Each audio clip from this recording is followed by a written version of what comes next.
اور ہمارے جو ذمہ دار ہیں، ابھی یہ امریکہ نے اڈے مانگے، ہمارے وزیر اعظم نے بڑا اچھا جملہ کہا، وہ کہنے میں شاید مجھے مشکل ہو، لیکن اس کا مطلب یہ ہے کہ یہ بالکل نہیں ہو سکتا، جو تم کہہ رہے ہو یہ نہیں ہو سکتا۔ جب وہ اڈے مانگتے ہیں تو آپ صاف انکار کرتے ہیں، جب وہ سود کا نظام آپ کے ملک میں جو ہے اس کو پروان چڑھانا چاہ رہے ہوتے ہیں، تب آپ اس بات پہ انکار کیوں نہیں کرتے؟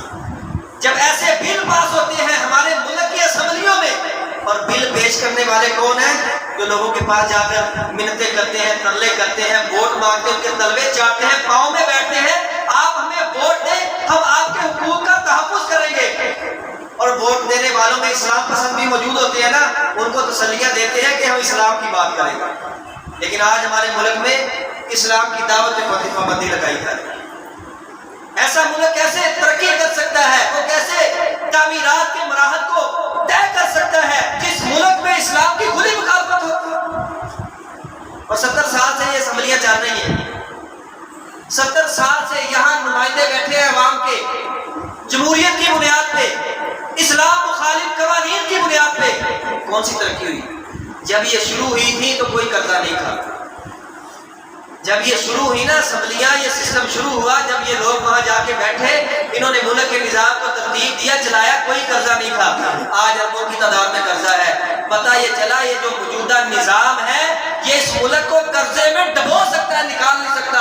اس ملک کو قرضے سے وہ نظام نکال سکتا ہے، اس ملک میں خوشحالی وہ نظام لا سکتا ہے، اس ملک کے اندر امن وہ نظام لا سکتا ہے، اور اس ملک کو پوری دنیا کے مسلمانوں کا نمائندہ جو ہے وہ نظام بنا سکتا ہے، جو نظام اللہ کے رسول علیہ السلام نے مدینہ میں نافذ کیا تھا۔ غریب سے اگر چونٹی بھی مر جائے نا تو اس کا بھی حساب ہوتا ہے۔ باحیا مرد عورت سے اگر چھوٹی سی بھی غلطی ہو جائے نا تو پوری دنیا کا میڈیا چیختا ہے، اور اگر امیر سے اور بے حیا سے کوئی غلطی ہوتی ہے اس پہ بولنے کے لیے کوئی تیار ہی نہیں ہوتا۔ اور چوتھا کام جو بنیادی نبی علیہ السلام نے مدینہ کی ریاست بنانے کے لیے کیا تھا وہ انصاف تھا۔